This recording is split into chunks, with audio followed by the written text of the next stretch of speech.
Welcome to Ink2 Video. Every day we break down powerful books into simple stories and show you exactly how to apply them. Meet Vardha. Every morning looks exactly the same. He wakes up, goes to a stable job, and rides the same train home. He's comfortable. But beneath that routine, there is a quiet, persistent exhaustion. He has a deeply held ambition to launch a travel blog and explore the world. Yet, whenever the idea surfaces, he immediately buries it under a mountain of practicalities. He tells himself he doesn't have the savings, that he'll lose his health benefits, and that his friends will think he's lost his mind. This hesitation is a biological default. The human brain fiercely protects immediate, tangible security over abstract, future fulfillment. The fear of failing, of losing the nest egg he's built, paralyzes him. It keeps that dream locked safely in the someday category. In Paulo Coelho's novel, The Alchemist, this suppressed ambition has a name, a personal legend. It is a person's true overarching purpose, the specific path they were placed on Earth to walk.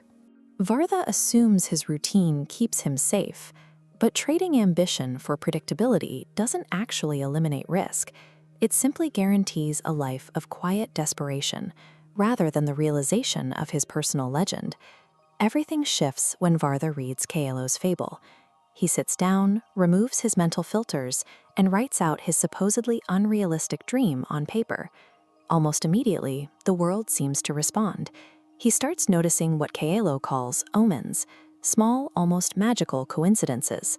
A travel magazine is left on his desk at work. A friend casually mentions a massive sale on international flights. To understand these omens, we have to look at a cluster of nerves at the base of the brainstem called the reticular activating system. At any given moment, your brain is bombarded with millions of bits of sensory data. The RAS acts as a gatekeeper, filtering noise and highlighting relevant information. By writing his goal down, Vardha reprogrammed it. His brain began scanning for opportunities he previously ignored, turning his biology into a prophetic search engine. Coelho wrote, "When you want something, all the universe conspires in helping you to achieve it."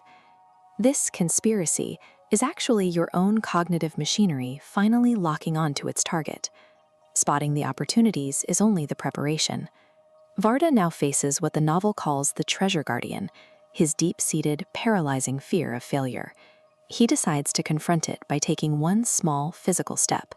He books a short, budget-friendly weekend trip. In the language of the book, this is the realization of maktub, meaning it is written. The concept suggests that while your destiny may be shaped, it requires the physical choice to walk the path. The fear doesn't disappear. You simply have to move forward despite it.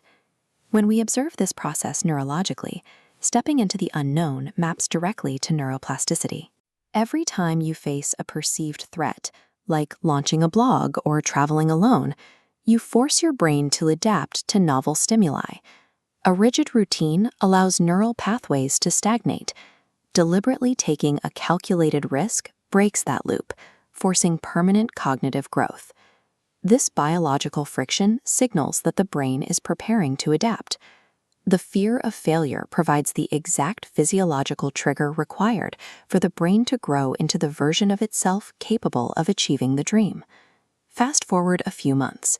Vardha is actively running his blog. It has a small, passionate following. He operates with a quiet, grounded clarity that replaces the exhaustion of his old routine. Psychologists call this the anticipation effect. Studies show that the active pursuit of a meaningful goal generates more long-term psychological fulfillment than the final achievement of the goal itself. The joy is chemically rooted in the momentum of the chase. An alchemist transforms an ordinary existence into a masterpiece through courageous action. They treat the raw materials of daily life, the fears, the routines, the risks, as the elements of a spiritual laboratory. As Coelho wrote, "There is only one way to learn. It's through action. Everything you need to know, you have learned through your journey."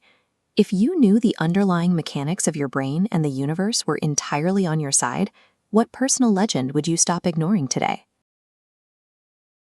Subscribe to the channel and comment on which point you would like to implement in your life and which book we should read next.